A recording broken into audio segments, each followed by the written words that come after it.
2026年3月30日深夜，巴黎，埃菲尔铁塔在夜空中缓缓亮起，灯光不是平常的金黄色，而是伴随着音乐节奏律动的白色波浪，我心永恒的旋律从音响里流出，顺着塞纳河飘散在整个城市的夜风里。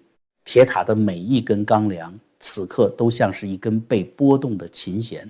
就在铁塔脚下的人类博物馆露台餐厅 Café de l'Homme， 数百名受邀的嘉宾停止了交谈，香槟杯放回桌上，叉子搁在盘边，每一个人的目光都齐齐投向餐厅正面那块被夜色环抱的巨大屏幕。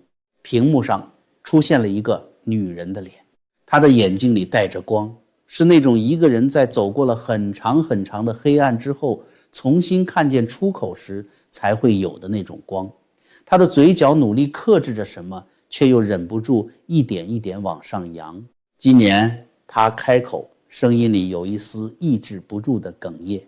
我收到了人生中最好的生日礼物。那一天是她58岁的生日，她叫席琳·迪翁。她宣布她回来了。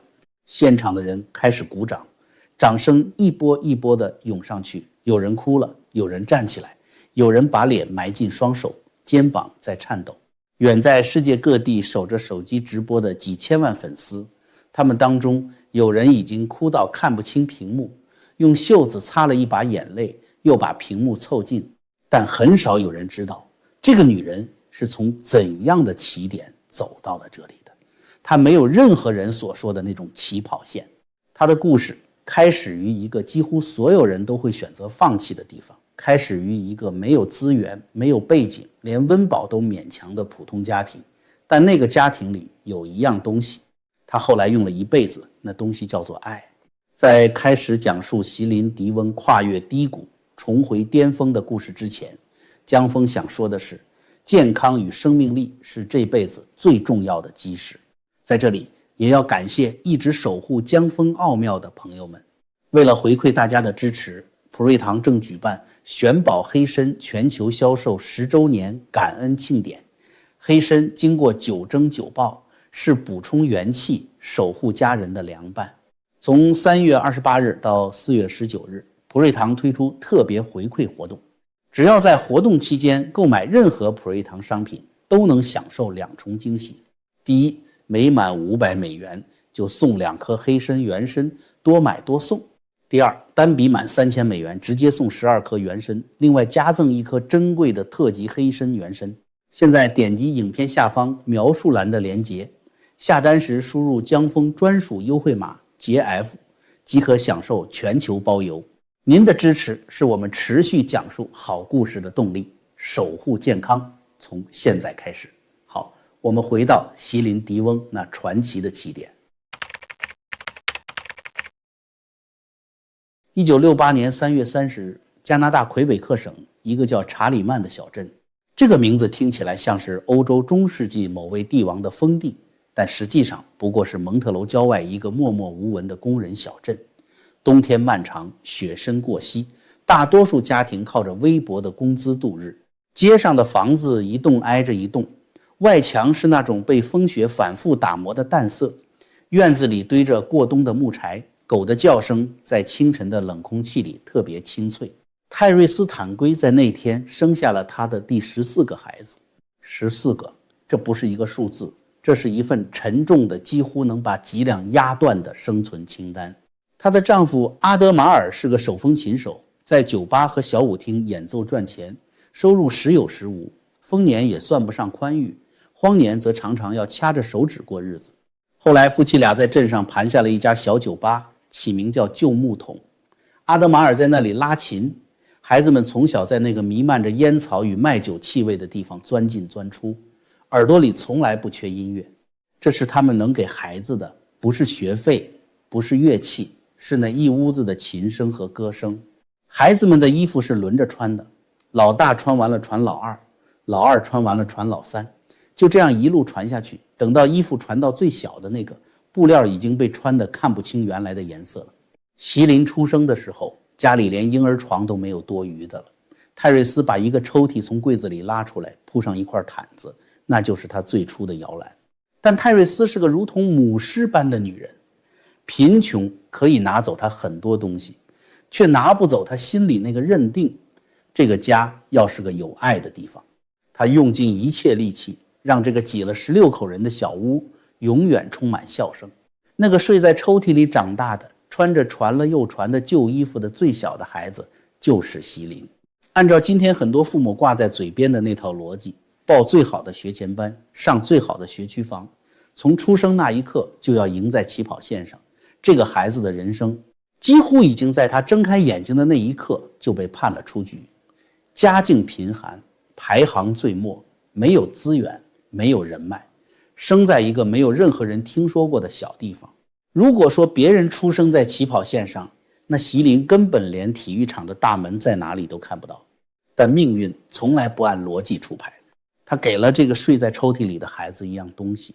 某个寻常的傍晚，厨房里飘着炖豆子的味道，阿德马尔坐在角落拉着他的手风琴，孩子们在桌子旁边吵吵闹闹地抢着做作业。泰瑞斯站在炉子前，一边翻搅着锅里的东西，一边分心听着这一屋子的人声。这是他每一天的日常，熟悉到几乎麻木。小席琳不知道从哪里拖来了一把椅子，爬了上去，把一根扫帚柄攥在手里，凑到嘴边，那是他的麦克风。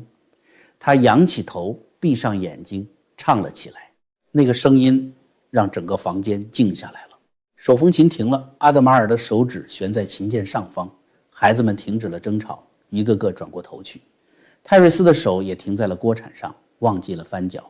那个声音从那个小小的身体里流出来，穿过炊烟，穿过厨房的灯光，像一条看不见的河，悄悄淹过每一个人的脚踝，往更深的地方去。那是一个5岁孩子的嗓音，稚嫩的，但里面有某种更原始的、更本能的东西，像是从比这个孩子本身更古老的地方流淌出来的。泰瑞斯站在炉子前，眼眶慢慢热了起来。她是一个生了14个孩子的母亲，她这辈子见过太多的事，哭过太多的夜晚，早就以为自己的眼泪已经哭干了。但她站在那里，听着这个孩子唱歌，心里有什么东西碎了，又有什么东西重新聚拢了起来。她清楚地知道一件事，这个声音不属于这个小镇，这个声音不应该被困在这里。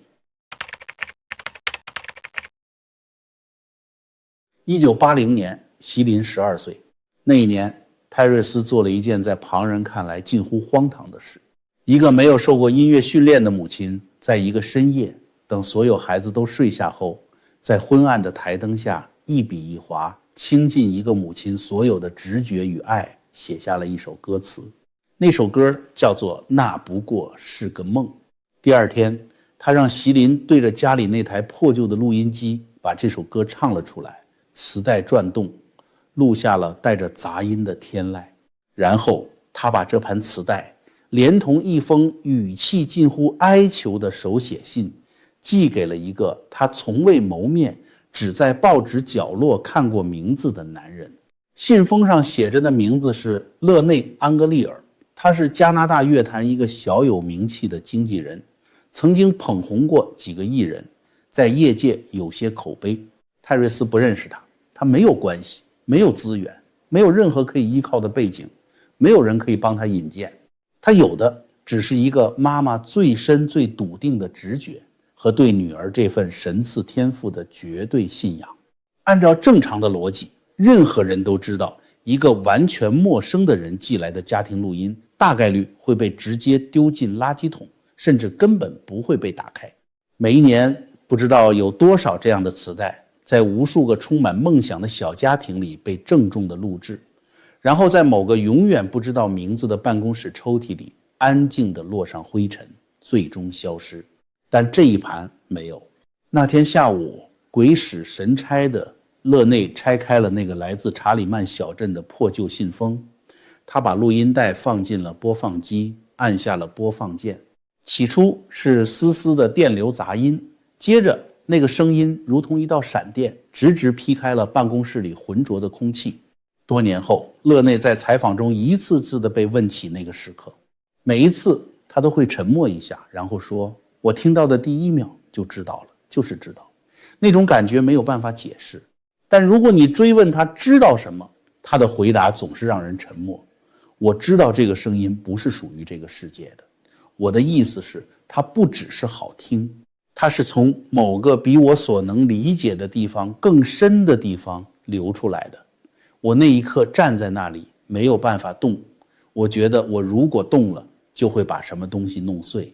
办公室外面电话在响，助理在敲门，他什么都没有听见，他只是坐在那里，感觉自己刚刚经历了某种他无法命名的事情，不是一个商业机会，不是一次发现，而更像是某种呼唤，像是某个比他自己的意志更大的力量把那盘磁带送到他手里，把他的手指按在了播放键上，然后说，听着，这个就是你要做的事。他拿起电话拨给了泰瑞斯。1980年的勒内38岁，他已是业界的稳定人物，有房子，有事业，有一个中年男人应得的所有安全感。见到席琳的时候，他看到的是一个12岁的小女孩，瘦削安静，站在妈妈身后，不知道把手往哪里放。勒内递给席琳一支铅笔当麦克风，说，把我当成台下的观众唱给我听。席琳闭上眼睛开口了。这一次没有隔着劣质的磁带，那个声音在小小的办公室里回荡。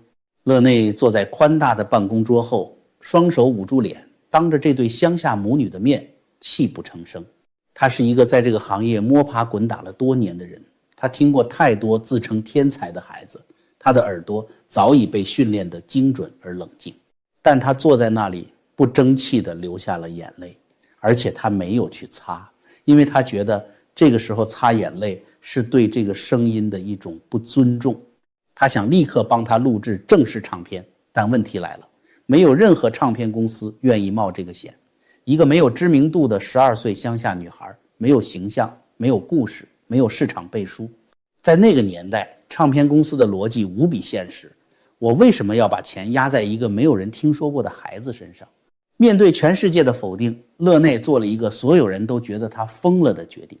他把自己的房子拿去抵押贷款，用这笔钱，他为席琳录制了他的第一张法语唱片。他的朋友问他，你认识他多久？这值得吗？万一失败了呢？他说他没有办法用值不值得这样的逻辑去想这件事。他说他只是知道，如果他不这样做，他这辈子都不会原谅自己。他说，我听到那个声音，我知道神把他送到了我这里，我没有办法假装我不知道。这就是爱的另一种形态，不是浪漫意义上的爱，不是父母对孩子的爱，是那种看见了某个生命里有某种更大的东西，而你甘愿为它承担一切代价的近乎宗教般的信念。那张唱片在魁北克引起了轰动，席琳的声音第一次通过无线电波传遍了整个法语加拿大，然后是法国，然后是整个法语世界。那个来自查理曼小镇的穿旧衣服长大的第14个孩子，在13岁那年成为了法语流行乐坛里一个谁都开始知道的名字。岁月流转，席琳长大了，他在勒内的指导下把法语唱片卖遍了整个法语世界。然后他接受了一个更艰苦的挑战，为了打入英语市场，他整整1年半把自己几乎关了起来学英文，每天从睁开眼睛到睡着只说英语，只读英文书，不许自己讲一个法语单词。那段日子，他在采访中说，他常常做梦都在背英文。1990年，他的第一张英语专辑 Unison 问世，打进了北美主流市场。没有人知道爱情的种子是什么时候在两人之间发芽的，或许是在那些漫长的无数个只有彼此的日子里，两个人都慢慢地清楚了一件事，这个人已经成了自己生命里不可替代的存在。但他们选择了沉默。他比他大26岁，还是他的经纪人。任何公关顾问都会告诉他们，一旦公开就是双向的职业毁灭。外界会说他在利用他，会说他不过是被操纵的，流言是可以把人压垮的东西，所以他们把这份感情藏了整整6年。但有一个深夜，勒内打了一个电话给他。席琳多年后在自传里写到那个电话，说自己站在窗边，拿着话筒，窗外是深夜的城市灯光。他说他知道他要说什么，但他还是需要等他说出口。他说，我不知道我们要怎么办，但我知道我没有办法继续假装这份爱不存在。他说，那句话说完，电话那头沉默了很久，久到他以为线断了。然后他听见他轻轻地呼出一口气，像是放下了什么，他的眼泪就那样流下来了。1994年，他们结婚了，婚礼在蒙特楼圣母大教堂举行。这座教堂对席琳而言不只是一个建筑，它几乎是他整个人生的见证者。他在这里长大，在这里受洗，在这里学会什么是上帝，什么是祈祷，什么是在比自己更大的力量面前放下膝盖。那一天，他穿着一件重达22磅、镶满珍珠的婚纱，头上戴着皇冠，走进那扇高大的教堂门。管风琴的声音从穹顶流下来，烛光在每一个角落摇曳。他走在红毯上，走向等在前方的那个男人，步伐沉稳，眼神清明。他没有哭，他说，因为他觉得这是上帝应许他的事，不需要为应许而哭泣，只需要感谢。教堂门外，全加拿大的媒体在等候。人群里有人欢呼，有人议论，有人皱眉，有人把那些刻薄的话说得很响亮。社会的声音是嘈杂的、批评的、不理解的。他从不在乎。婚后的日子是他人生里光最亮的时期。1997年，铁达尼号上映，那首《我心永恒》在全世界同步响起，成了整整一代人的集体记忆。那个魁北克小镇的穷人家的孩子，站在了全世界的最顶端。他和勒内生了3个儿子，长子勒内·查尔斯，以及一对双胞胎尼尔森和埃德迪。他说，他这一生最骄傲的时刻，不是那些奖杯，不是那些唱片销量，而是每一次演唱会结束，当他精疲力尽地走下舞台，勒内总是站在那里，手里端着一杯温热的茶，微笑着对他说，亲爱的，你今晚很棒。如果故事停在这里，这就是一个标准的童话，但命运从来不会放过那些过于璀璨的灵魂。2016年1月，勒内·安格利尔已经病了很多年了，喉癌，这对一个音乐人而言几乎是最残忍的疾病。癌症慢慢地拿走了他的一切，先是精力，然后是体重，然后是他说话的能力。到了最后的那些日子，他躺在床上，73岁，瘦得让人不忍看，已经不能开口说话了。席琳每天守在他身边，朋友劝他休息，孩子们说，妈妈你去睡一会儿。他摇头，他说他不能走开，他必须在那里，不是因为责任，而是因为这是他能给他的最后的陪伴。他不愿意浪费任何1分钟。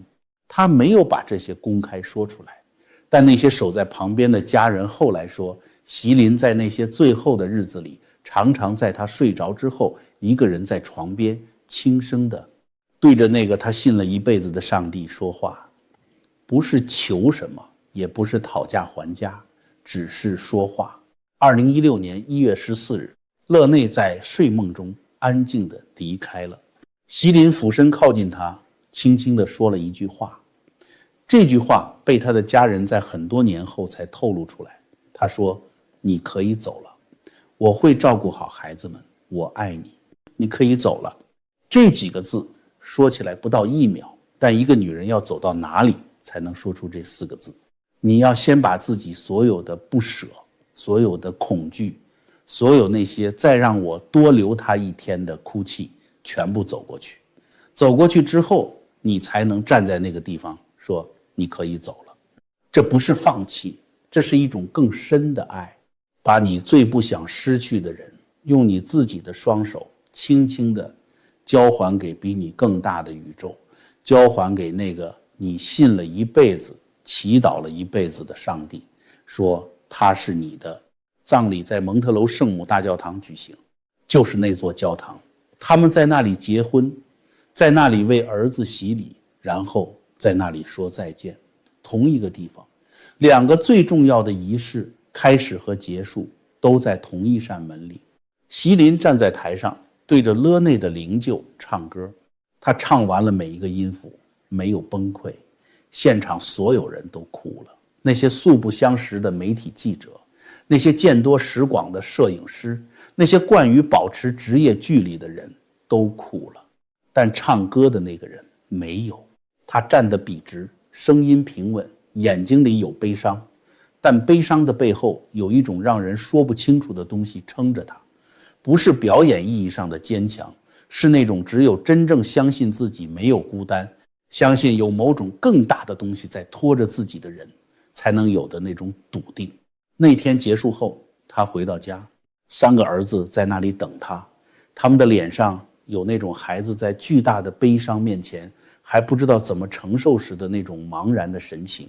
席琳把他们抱在怀里说，爸爸在一个更好的地方，他一直都在。